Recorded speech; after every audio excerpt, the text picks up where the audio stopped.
Tennis Podcast. Host, Nick. Are you recording? What is this? Did you have a stroke? I had a stroke of good fortune because I'm here with the listeners and we're about to record a new episode 64 of the Tennis Podcast. The show where we talk about lists. Right, and I have a list. I brought today's list. You're not aware of what is on the list, this top 10 list. Right. And I'm about to tell you. Are you ready? I suppose. As of this recording, Disney Plus has just come out. So if you haven't gotten Disney Plus, it's $7 a month. There's all kinds of great stuff on it. And among those great things on it are movies that have been in the vault. You know, Disney has the vault. They release a movie or let a movie be sold on DVD or Blu-ray for a limited amount of time, I guess to create like artificial scarcity. Supply and demand, economics, Brandon. Yeah, well, these masters of economics have made it very difficult for a lot of young kids now have not seen some what we would call classic Disney movies. And we only saw them, for the most part, on VHS. So today, we are going to talk about the best-selling VHS titles in the United States of all time. And, as you've probably already guessed, many of them, most of them, are Disney films. All of them, except for one, were VHSs released in the 90s. Okay, let's level set here. You're talking about VHS tapes, the best-selling VHS tapes of all time. Most of them happen to be in the 90s, which was the peak of VHS viewing, I guess. Right. This is sales data by number of units sold? By number of units. I actually have the top 25, but we're only going to be discussing in detail the top 10. So why don't you explain for our younger listeners, what is a VHS, Brandon? How do you catch a VHS? From which type of disease family is that? A VHS is a plastic video cassette that contains a physical tape spun around some little wheels inside.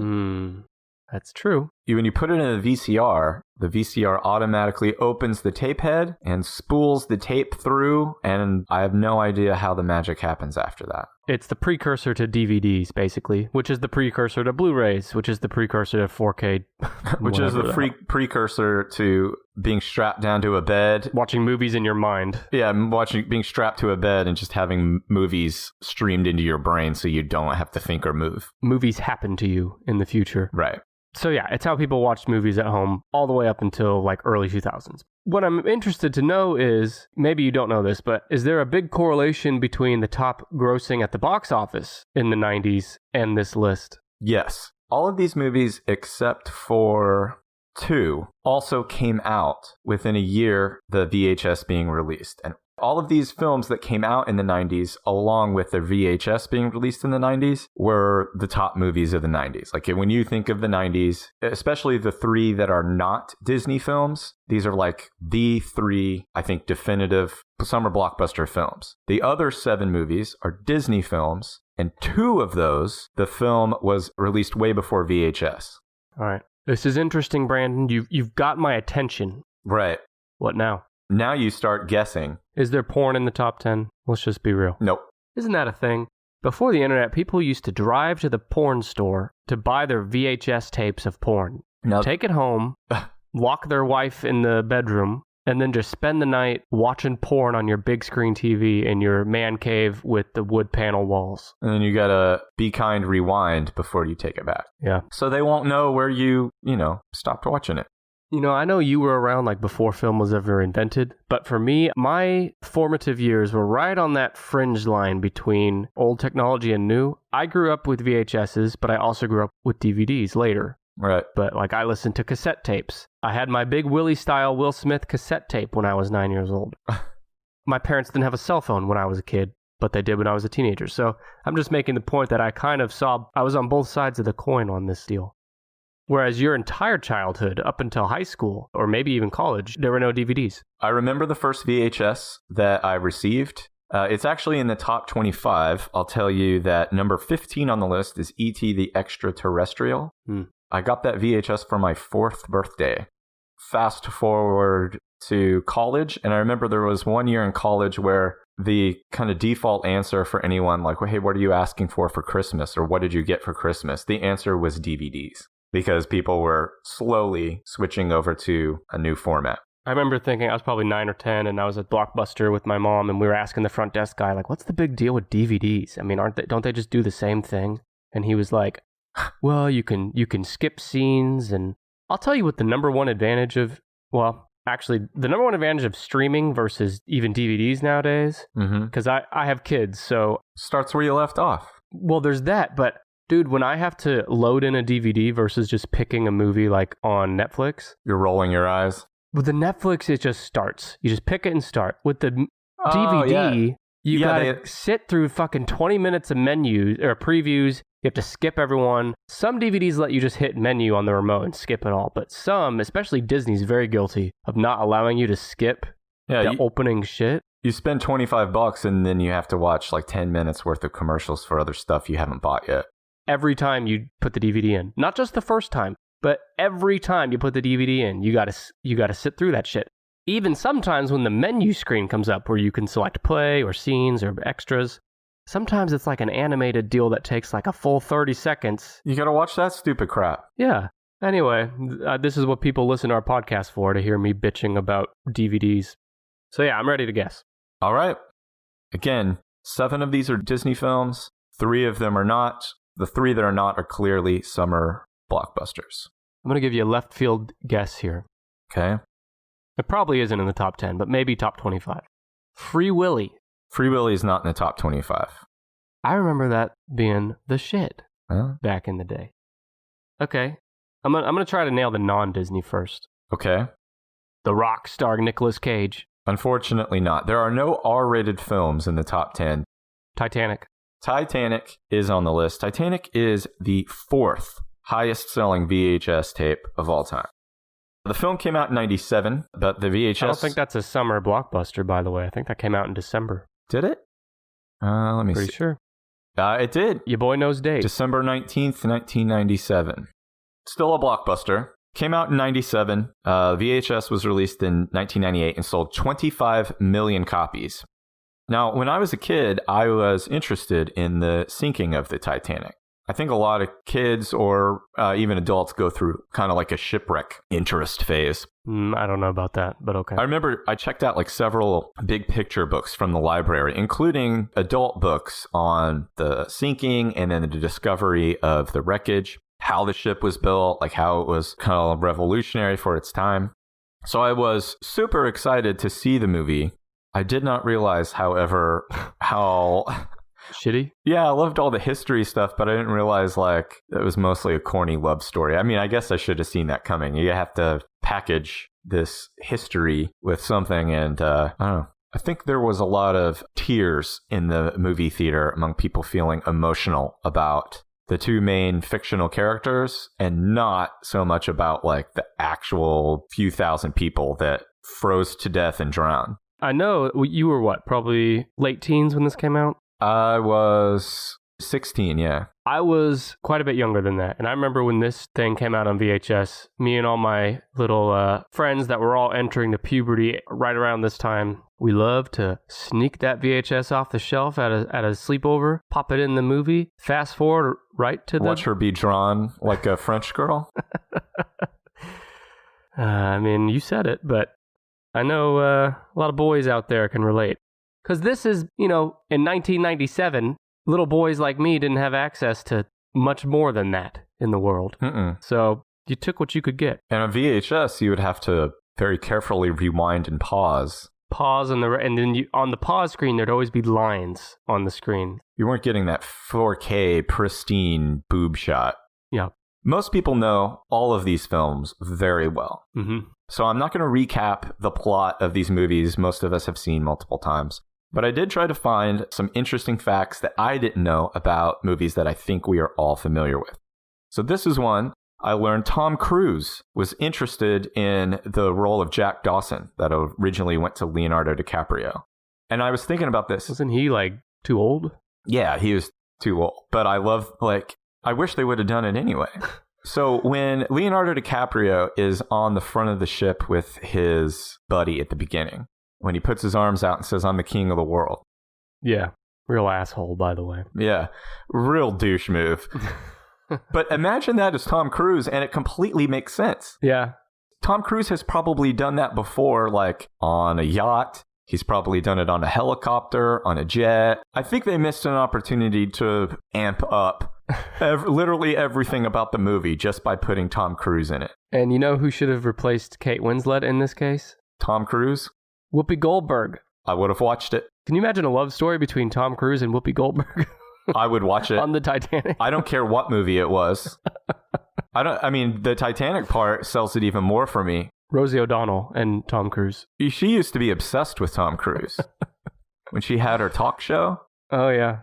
What a weird time for America. Anyway. Yeah. So another thing about Titanic, James Cameron did tons of research to make it as historically accurate as possible.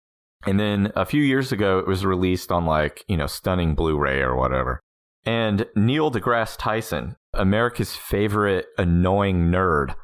Whoa, hot take. I like that guy. Listener of the show. He is kind of a huge nerd. Well, yeah, but... Not in the way that I like a nerd, but in the way where he says kind of smarmy, smug, douchey things. It's like, yeah, man, we get science. He started to buy his own shit a little bit, I'll admit. Right.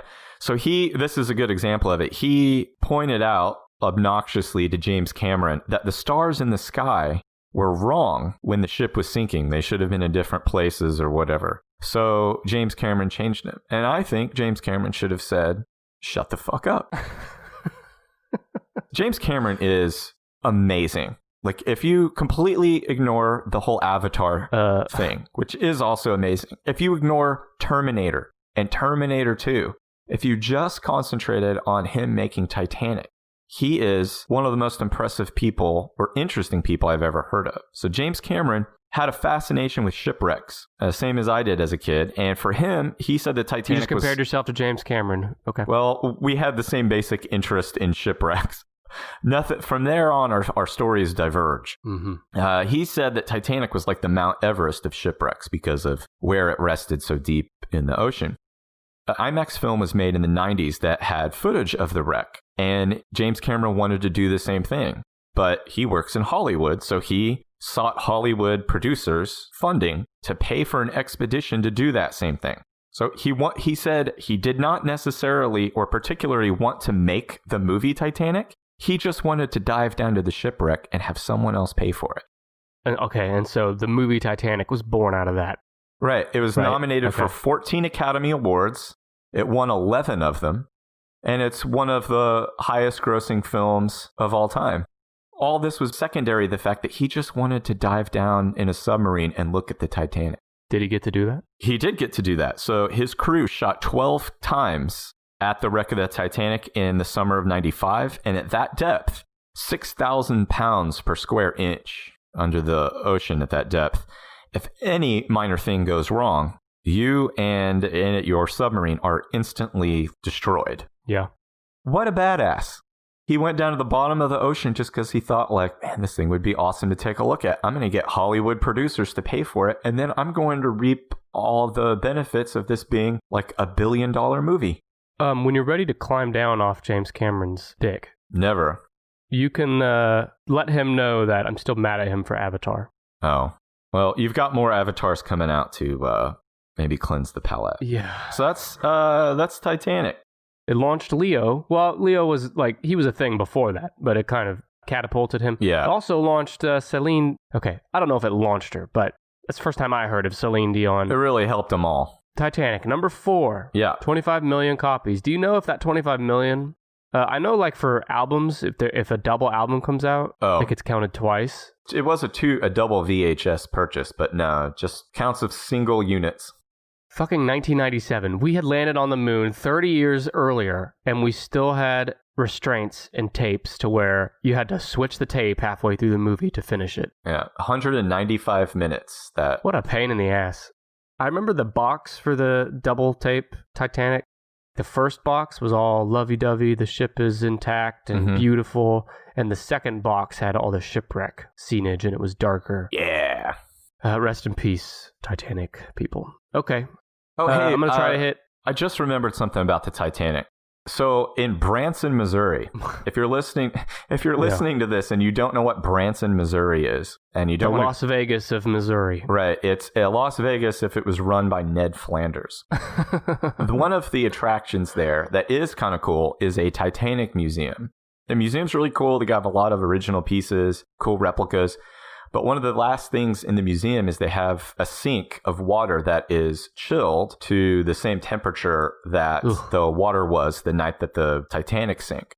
There's a sign there. It's a challenge to put your hand in that water and see how long you can last. And if I remember right, making about 10 seconds was excruciating. Yeah, I can only imagine. There were fucking babies in that water. I also read a little bit about John Jacob Astor IV. He was one of the wealthiest men in the world, and he died on the Titanic. He has a very small kind of cameo part in the film. I read about the real guy, John Jacob Astor IV, wealthy industrialist who died. He put his wife and children on a boat, and he attempted to get on it with them, but they said, this is for women and children, so he hung back. The stories go that he may have even put 2 children on a lifeboat in his place. He was last seen standing on the deck and smoking a cigarette with somebody. Well, that's the last time he saw on the ship before it sank. After it sank, a witness said that they saw John Jacob Astor and another man holding on to some sort of raft or something, and they floated for a while until he said their legs grew so numb that they could no longer kick, and they slipped into the ocean and drowned. That is some dark stuff. The richest man in the world died because his legs went numb and he slipped into the icy waters. Forgive my ignorance here, but if you die like he did and you sink to the bottom of the ocean, what is the decomposition process like for a human body at that point? Interesting that you mentioned that. I told you when I was a kid, I got these big picture books for the Titanic, and this image that stuck with me, kind of haunted me as a kid, and I can still picture it now, is an image on the bottom of the ocean floor. I think it's like a mile or 2 miles down, something like that. An image on the ocean floor of a pair of shoes, empty pair of shoes, right where that person laid and died. They're about shoulder width apart. And that's all that's left. So after they sink to the bottom, I think the pressure probably does damage to their soft tissue as they... Does a number on them. As they sink, right. And then all the little bottom feeder critters in the ocean probably make short work of all the soft tissue. Bottom feeder? Are we talking about Tom Cruise again? He would just do a free dive down there. Yeah, go for it. Titanic. All right, that's Titanic. Another non-Disney movie in the top 10. It's not rated R. Give me a second here.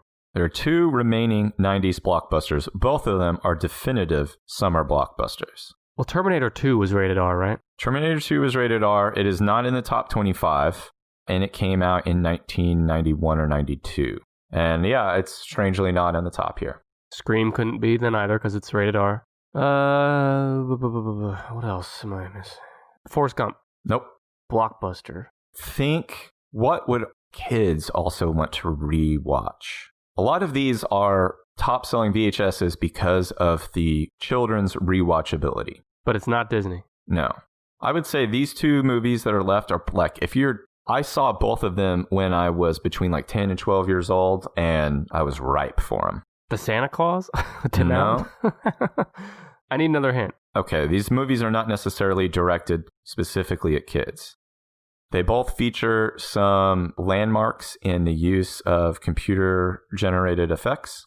Oh, Star Wars Episode 1? Nope, that's not on here. That's 99. There was no other Star Wars in the 90s. There's no... You're missing 2 big ones that you're going to go like, oh. I'll give you a clue. One of these has 4 sequels. One of them came out just a year or 2 ago. And the other one has 1 sequel that I heard sucked. I never saw it. And it came out, 3 or 4 years ago. People are probably going to scream at you when you finally guess what these are. It's got jokes. It's got explosions. It's got creatures. Jurassic Park. Jurassic Park is one of them, and it is number 7. Now, that movie came out in 93. So I was 11 when it was released in theaters. The VHS was released the next year. Hang on, do you mean you were 11 when dinosaurs actually walked the earth? Yeah. I just want to clarify. The VHS was in 94. It sold 21 million copies. Jurassic Park, most of us are intimately familiar with the story. We're not going to cover the fact that dinosaurs ran amok and ate a lawyer. What we are going to talk about is that, did you know Steven Spielberg made that movie the same year as Schindler's List? I guess I hadn't thought of that. I mean, if you want to start swinging from the balls of the director, how about the guy who made two of the most important movies in the last 20 or 30 years in the same year, and they couldn't be more different in terms of theme or art. John Williams was the composer for both of those films as well. And oh, weird. The cinematography, obviously the story, the cinematography, the tone, the music, everything is completely different. I think it would be very interesting for someone who's smarter than me to do an analysis on the similarities in the directorial style between Jurassic Park and Schindler's List. Well, plus Jerry made out during Schindler's List. Yes. And so another thing I found out about Jurassic Park I did not know before today, the Tyrannosaurus roar was made from a combination of dog, penguin, tiger, alligator, and elephant sounds. Yeah, I'd actually heard that before. And that roar is so iconic now, I can hear it in my head right now as you say it. The first time he steps into the road and stands in front of those two cars, I think it's the point where Dr. Malcolm gets out of the car or Dr. Grant gets out of the car and tries to distract the T-Rex before he attacks the kids. That's when he looks up and does that first roar kind of towards the camera. Mm-hmm. And I'll probably remember it for the rest of my life. By the way, side note, I think I read that the main cast from the first Jurassic Park is going to be in the new Jurassic World. At least Jeff Goldblum. Yeah, I saw that too. Yeah, another one. I'll probably see it. I didn't see the last one because it looked, I don't know. Yeah, the Jurassic World trilogy, I think it's a trilogy now or whatever. They're fun and exciting. It's like a popcorn movie, right? But they're not good in the same way that Jurassic Park was good. No. And even Jurassic Park 2 and 3 were a lot less good than Jurassic Park 1. Still enjoyed them though. Something impressive about Jurassic Park is I think the effects still hold up really well. And it was either entirely or mostly done with animatronics. Well, not CGI. I've read that part of the reason why it holds up so well is because most of the CGI was based on the animatronic models rather than completely created within a computer. So that does help. That part where he roars at the camera too, you can see all the way inside his mouth. Mm-hmm. Holy shit. Yeah. Another thing I learned about Jurassic Park was that after the movie, all of the cast were given a lifelike raptor model, a velociraptor model, that was signed by Steven Spielberg as a gift. And it looked terrifying. That's a bit of a a big shot move, right? Because by the time the cast was done with the movie, Steven Spielberg is probably on a friendship level with them. Yeah, right? Here's a but dinosaur. But he's still here, I'll sign this for you, I guess. Now, Ariana Richards, who played the girl Lex in the movie, she still has hers at her house. It's posed to shock anyone who comes in, like a guard at the front gate. Jeff Goldblum's raptor has a prime spot inside his house in Manhattan. It's a cherished object, and I'm positive that Jeff Goldblum probably used the word cherished. Laura Dern, the actress who played Dr. Sattler, she put her raptor model in her son's bedroom near his crib. And then when he was older good idea, and noticed it, he screamed like never before. I can't imagine why. She had to put it in storage. That's what we've learned. That's the new stuff we learned about Jurassic Park today. It's a classic. It's in my top 10 of all time. Agreed. Okay, so I got Titanic number 4 and Jurassic Park number 7. I got to hustle here. There's one more non-Disney summer blockbuster. Okay. In this summer blockbuster, the world was invaded and attacked. Independence Day. Independence Day is number 6 on the list, just ahead of Jurassic Park. I haven't seen it. You have not seen Independence Day. Did I stutter? Well, I mean, I think that's kind of interesting. It came out in the 90s. You probably would have been maybe a little young when it first came out, but I'll go ahead and tell you, you're not missing anything.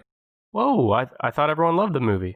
Yeah, but at this point, you've seen all the movies that are iterative or have borrowed from Independence Day to the point where it probably wouldn't be quite as interesting to you as it was in 96. Independence Day came out in 96. The summer came out July 4th, 96. The VHS was released that same year. They must have been in a hurry to get it out before Christmas. It sold 22 million copies. Now, I know you haven't seen it, but I'm sure you're very familiar with the film just because of how ingrained it is in pop culture. Mm-hmm. Are you familiar with the phrase, Welcome to Earth. Yes. So you haven't even seen it, and you know that Will Smith punches an alien in the head and tells him, welcome to Earth. Yes. The movie is full of corny dialogue. At the end, Bill Pullman is the president, and he gives the most corny speech to the whole world. He gives a speech to the entire world, inviting them to celebrate their Independence Day. Their independence from aliens. What's wrong with that? Well, it's awfully, nationalistic. Hey, we're the best, and if you want to be free too, you're going to celebrate it today with us. But America is God's country. Everyone knows it. This was the forefront of the large-scale disaster film. They kind of picked up and took off after Independence Day. But I want to know, Nick, do you feel that UFOs are real? I know maybe we've talked about this before, but maybe your opinion has changed. Are UFOs real? First, I'll give a brief teaser that here in the next few episodes, I do have a UFO-based list. So be looking forward to that. Are UFOs real? Well, it depends on what you mean by UFOs. Do you mean, are the UFOs that have been claimed to have been seen by people of Earth real? Spaceships piloted by extraterrestrial beings. Are you asking if they visited Earth? Yeah. I'll say yes. I say yes, too. Now, if aliens come like they did in Independence Day, in Independence Day, they were here specifically to suck up our resources. Suck up our what? Our natural resources. Okay, our natural resources. Got it. To me, is also kind of stupid. I love getting my natural resources sucked up. Because, so our natural resources, we have oxygen, which is abundant throughout the whole universe. We have water, which I'm positive is even abundant elsewhere in the solar system and probably easily accessible in a galaxy or a solar system closer to where the aliens originated. And if it's petroleum or natural gas, they got a huge problem because surely they're using some sort of space age, cold fusion, nuclear stuff. I don't think if aliens come, they're looking for natural resources. I think they're looking to mate with us. To mate with us and or put things into our butts. But I gotta say, if they do come for natural resources, I think the argument would be that their resources are depleted where they're from. All right, I'm saying that there's probably resources that were closer. Nah, they probably sucked up all those resources too. They're like locusts. That's what they say in the movie. They're like locusts. Yeah. So the U.S. military was originally intended to provide personnel, vehicles, and costumes for the film, but they backed out when the producers refused to remove the script's references to Area 51. Okay, let's talk about that. We both believe that some version of UFOs exist, and they visited Earth. Yeah. Do you think that the government, we know they're hiding something at Area 51. It's because it's, just by the very nature, it's classified. But do you think they're hiding what people think they're hiding? I think aliens. I think that they recovered alien technology and that the alien technology is probably not held there anymore, but it was at one time. I think alien technology has also been held at Wright-Patterson Air Force Base and is most definitely held at Dulce Base in New Mexico. I also think that a lot of the UFOs that people have reported to see around at Area 51 are not extraterrestrial in origin, but are the U.S. military's attempts to replicate and use alien technology for more advanced ships and flying stuff. Do you think Roswell was UFO-based? Yes. Alien-based, I should say. Yeah, because the alternative is so much less fun. Well, that's not a reason to believe in something. But it doesn't hurt anything. It doesn't hurt anything. But I just want to know if the facts make you believe that it had to have been something alien-related. There's enough horse shit covering it up that there's got to be something to it. So it wasn't a weather balloon, Brandon? No, there are some pretty credible military witnesses that... Tom Cruise? That would have been able to say that, this is... If they said that there's no way that this material is made on Earth, I'm going to trust someone who's high up in the military. They've probably seen a few things, even if it's not something that... Whatever. I believe them. I think it's true. Yeah, but there's other military experts that say the opposite. And I'm just playing devil's advocate, by the way. I'm actually on your side on this, but I'm just... Yeah, they're made to say that by the government. I also saw a clip on Twitter this morning of an ABC journalist caught on a hot microphone talking about how 3 years ago They had the Epstein story. They had all the same evidence. Oh, yeah. So, told you they had that shit. And they had that witness. Her name was Kate or Katie something, who was going to testify. And they said that the British Crown contacted them because of the implications of Prince Andrew and threatened them. And the reason they backed off the story was because they wouldn't get their interview with Prince Harry and his wife. don't you just love the world? It's such a great place. If you listeners out there want to know the truth about Jeffrey Epstein, go find our bonus episode at patreon.com/tennispod. All right, so I do think UFOs are real, yeah, and I think Jeffrey Epstein didn't kill himself. Go ahead. Or at least not, never mind. Go ahead. Now all you have left are animated Disney films. I think these will be easier. I think they will be too. Number one, I'll say number one. I think I know what it is. Okay. I'll guess another one. The Little Mermaid came out, I think, in 89, 88 maybe. Yeah, I got some bad news for you, bro. What? Little Mermaid is number 25 on the list. That's what I was going for. Did I not say before? I'm trying to guess number 25. I can't believe it. Is there a lot of 80s movies ahead of it? No. I would have thought people were buying the VHS, even if they didn't want to watch it, they just wanted to see the cover. They want to see the titties on the cover, am I right? The golden dildo in the background. Oh, it's a dildo. Yeah, I thought it was This one kind of confuses me. I don't know why it's so low. It only has 10 million copies. Okay. As opposed to Aladdin, which is further up on the list, and I think you'll be shocked at how many more that one has. Is Aladdin in the top 10? Yeah. Okay, I'll bet it's number 9. It is not. It is number 10. It's number 3. Bullshit. This list is horseshit. The VHS for Aladdin came out in 93. The movie came out the year before, 92. And it sold 25 million copies. It sold 2.5 times what The Little Mermaid sold. Isn't that nuts? Aladdin did better, didn't it? Like in general? My only guess is that maybe little boys weren't as interested in The Little Mermaid as my only guess. Whereas Aladdin had a male and a female like lead. Although I would say that Jasmine is probably less of a lead. But yeah, that's my only guess. I remember we owned it and watched it a lot. Anyway. You watched The Little Mermaid a lot? Yeah, it was a good movie. Yeah, I fucking bet you did. Good songs. Okay. Whatever. There's a guy who's going to come up a couple times in these discussions, a voice actor I discovered in this work who has just worked in everything. His name is Frank Welker.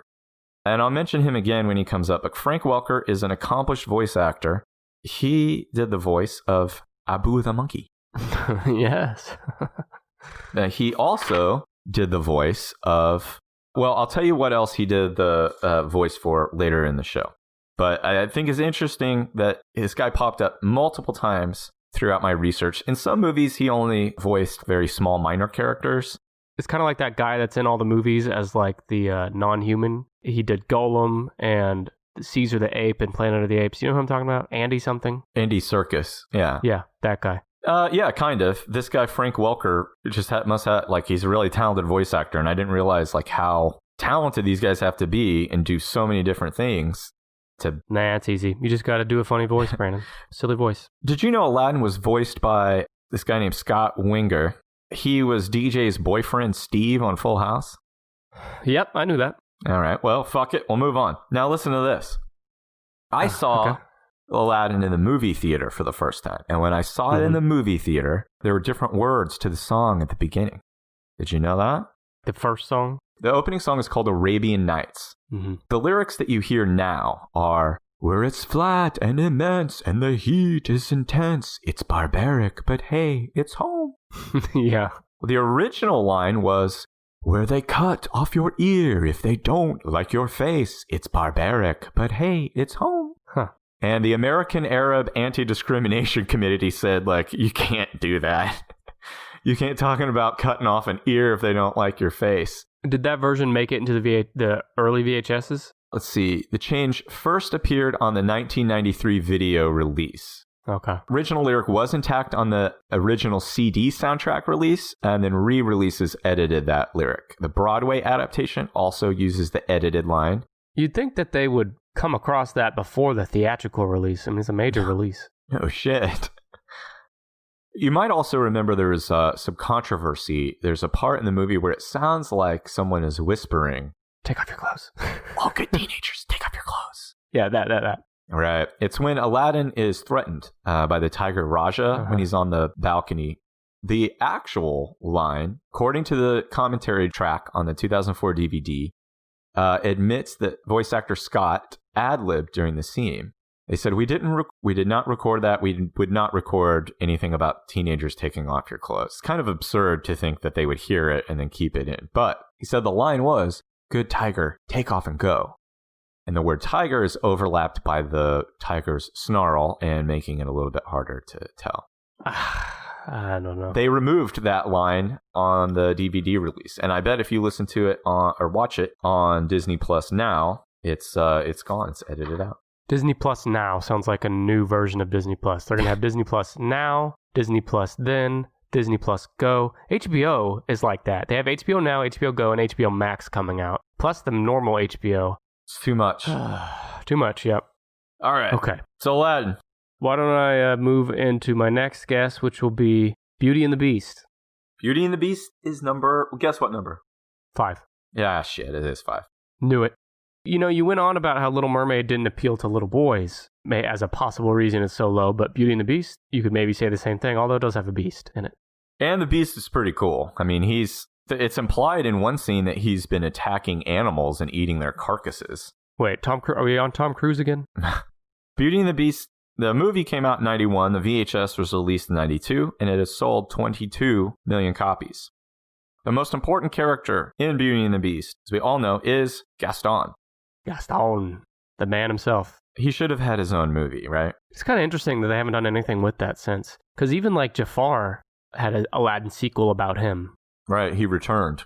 Return of Jafar. It's on Disney Plus. I saw it today when I was scrolling through. The Return of Jafar is ranked 14 on the list. That was a straight to VHS, I believe. Yeah, maybe that's part of the reason why. But Return of Jafar beat out E.T., Fantasia, Pinocchio, Home Alone, Batman. Home Alone. So, back to Beauty and the Beast and Gaston. Now, I think he should have had his own movie where he hunts and drinks. And fucks. Right. Bangs his way through that little French town. And then anybody who gets in his way, he threatens. And he'll I like the idea that when he threatened Belle by saying he would throw crazy old Maurice, her dad, into the mental institution, that is just his go-to threat for anybody who gets in his way, that he's going to throw a family member of theirs into a mental institution. I like how it's also strongly implied what you said. He's banged every chick in that town. Yeah, they all love him. Everyone's fallen all over him. The live-action film came out a few years ago. I did not see. Did you? I've seen bits and pieces. All the CGI remakes are kind of creepy to me. But what's the alternative? Don't remake it? Just watch the cartoon. Leaving $1 billion on the table. I guess. But if you don't have CGI, the alternative is getting some munchkins from Wizard of Oz to like really small munchkins to come. What was the movie we were just talking about recently about how there was a little person? Oh, it was Chucky from Child's Play. Yeah. That they had a little person sometimes as Chucky. You'd have to do that with the fucking candle man. What's his name? Lumiere? Lumine? That's a cute name, you gotta admit, because it's a play on illumination. I dig it. So, animator Glenn Keane was the supervising animator on The Beast, and he created his own hybrid beast by combining the mane of a lion, the beard and the head structure of a buffalo, tusks and the nose bridge of a wild boar, the heavily muscled brow of a gorilla, the legs and tail of a wolf, and the big, bulky body of a bear, and the ass of a god. Yeah. Did you know, in the Chinese dub of the film, awful human being Jackie Chan does the voice acting and singing for the Beast? What an odd choice. Why? I guess I've never heard him speak like Mandarin or Chinese, but I just picture him speaking in his English accent, and I'd watch that movie. The Beast did have the hell of an ass on him. Isn't there a thing too where there's a scene where he has a tattoo? Remember that? Where like for just a split glimpse of a second, he turns and his shirt's like ripped. I think it's when he's yelling at Belle to get out, and he has a heart tattoo on his back shoulder. I'm looking. I think it's a heart. Let me see.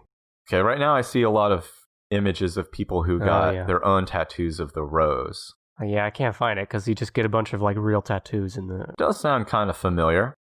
Yeah, I didn't realize I was opening Pandora's box of Beauty and the Beast tattoos. I think it seems like half of the tattoos done in the world are of Beauty and the Beast. Here's one of Zombie Belle holding a zombie chip. Why not? A chip? Oh, the little cup. Chip, the little cup boy. I found a Beauty and the Beast where Belle is like in lingerie. Of course. Don't you love how people always have to sexualize these damn kids' characters? Can't just leave it alone. There's these dads watching Beauty and the Beast with their little 4-year-old daughter, and they're like, getting a chubby anytime Belle comes on the screen. Just walking around in that apron, turning everybody on. Yep. Okay, so you have 5 left. I'm going to guess number 1 is The Lion King. Number 1 is The Lion King. I knew it. Came out in 1995, both the VHS and the film. They're probably rushing to get that thing out by Christmas as well. It has sold 32 million copies, and I think it still sells copies today. Like, people are still seeking out copies of Lion King on VHS. Collectible, yeah. Some quick notes about Lion King I didn't know before. Adult Simba, his voice was by Matthew Broderick, but it was sang by a guy named Joseph Williams. Joseph Williams is the lead singer of the band Toto. It sings that song, Africa. Uh-huh. And I didn't know this, he is also the son of film composer John Williams. That's the second John Williams reference today. I know.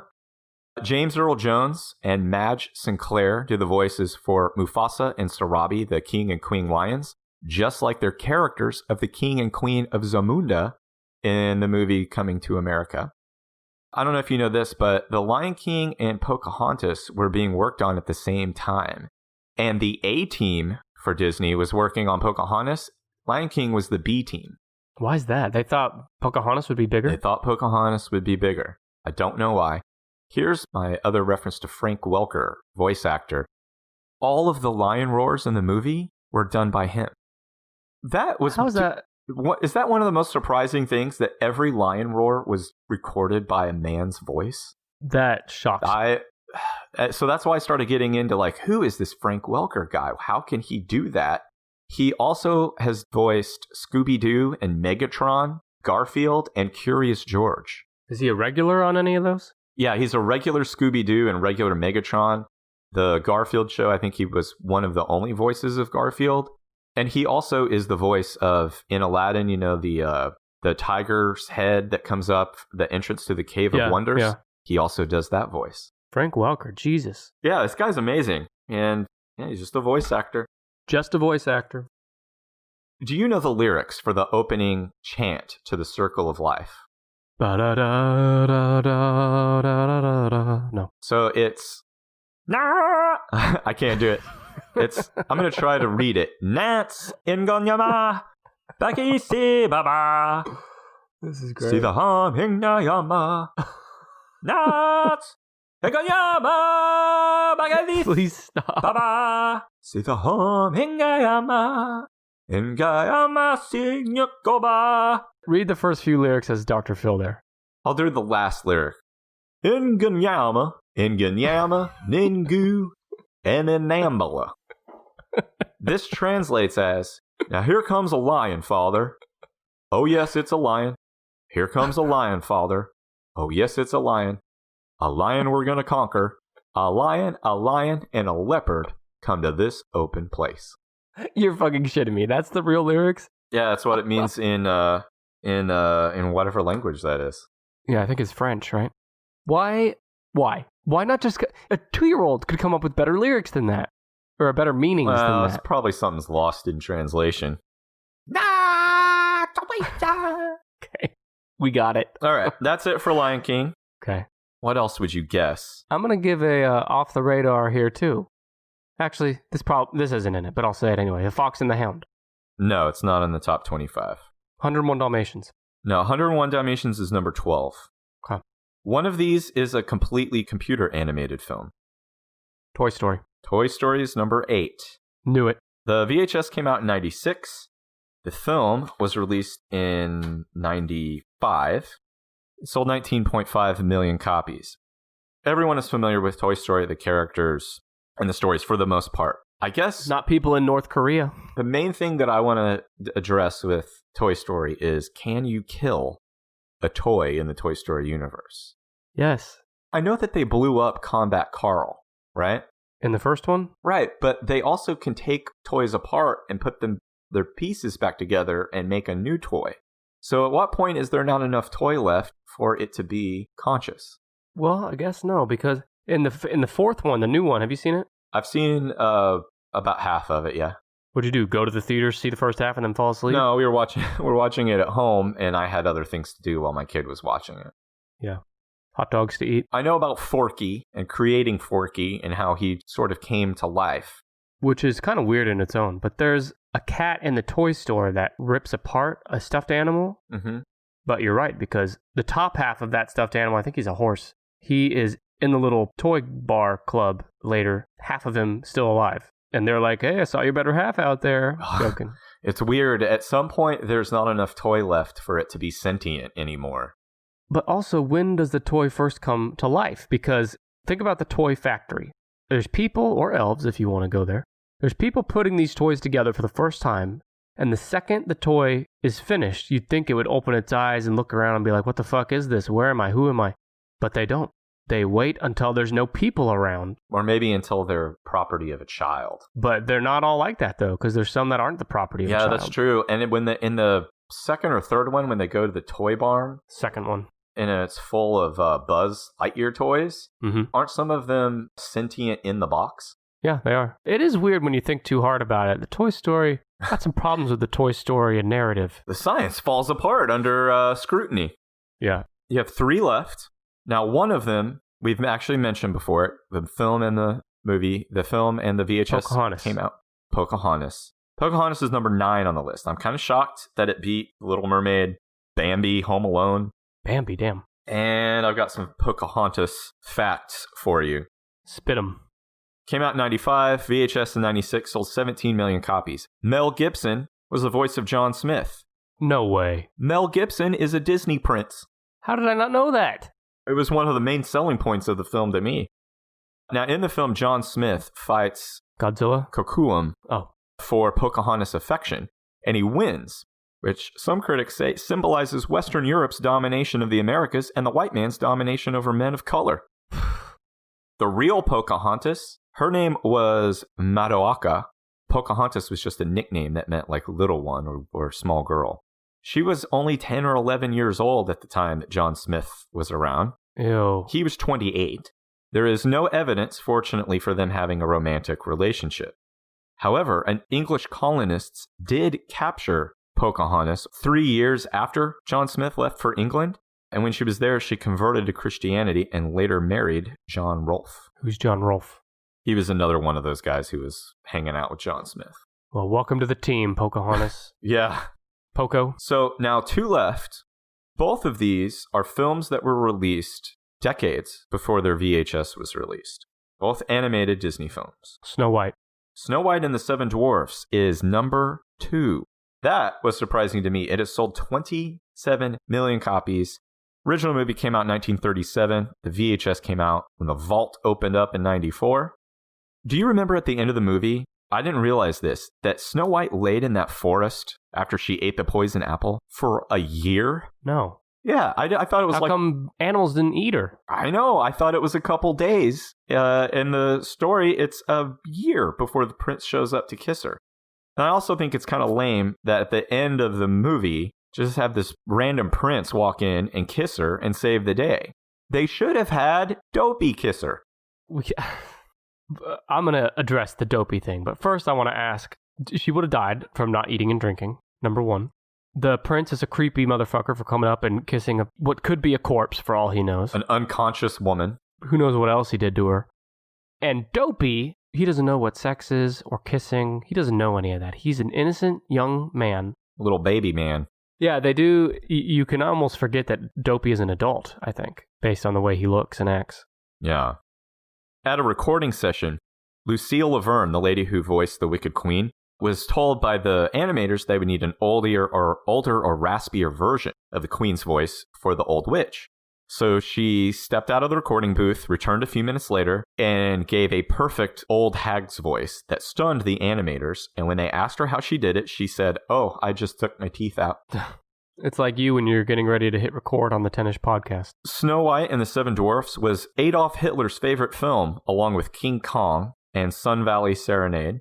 Good. It's the highest grossing animated film of all time, adjusted for inflation. And, I don't know if you knew this, Snow White is the youngest Disney princess. Her age is 14. How do we know that? I don't know. I guess Disney told us that. It is interesting that back when Snow White came out, we look at it now as a kid's movie, but at the time I don't think it was marketed that way, really. I think everybody just went and saw it. It was just mind-blowing, a mind-blowing feat. And it's pretty dark. The queen sends a hunter to go kill her. Yes, I read that some of the direction given to the animators in terms of tone and style was one of the films they were instructed to see was Nosferatu. That's it, yeah.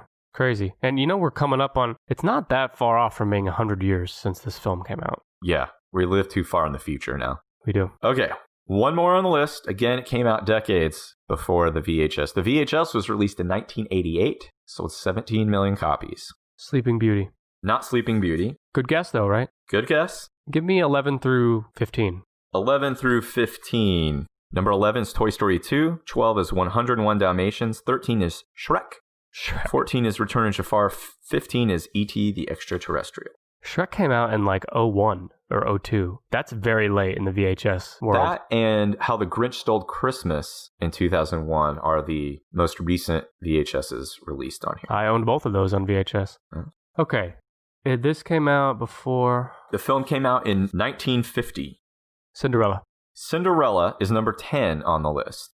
Knew it. Cinderella, the VHS was released in 88. The film came out in 50. Now, after World War II, Walt Disney Productions was more than $4 million in debt. They're on the verge of bankruptcy. God, that's so crazy to think about now. In 1948, they kind of had all hands on deck, all their top animators get together and save the studio, and they worked on Cinderella. It became the greatest critical and commercial hit for them since Snow White. It reversed the studio's fortunes and won 3 Academy Awards. Couple questions and points I have about the movie.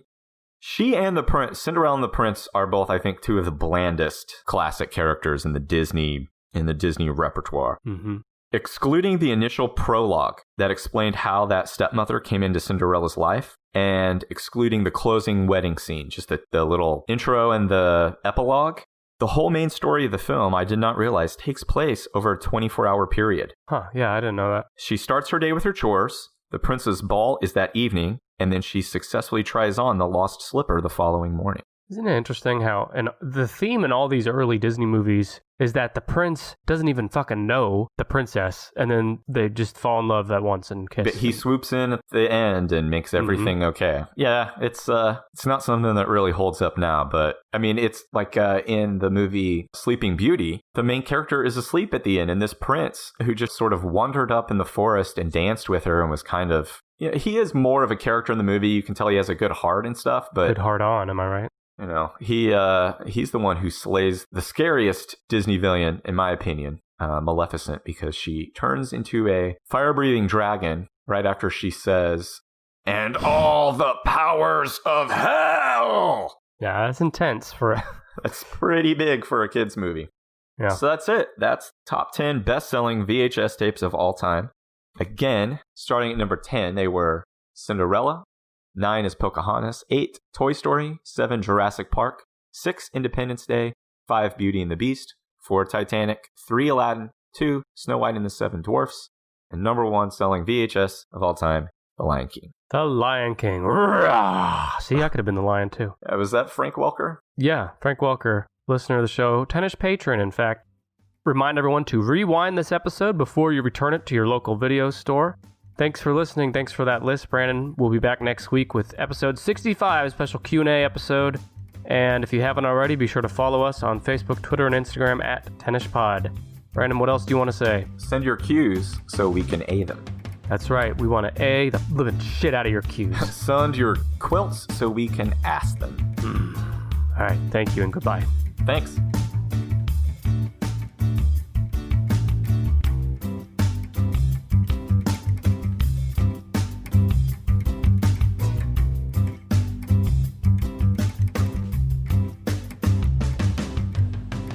like to thank Kevin MacLeod for his song Hackbeat, which we found on incompetech.com for the official Tennis Podcast theme.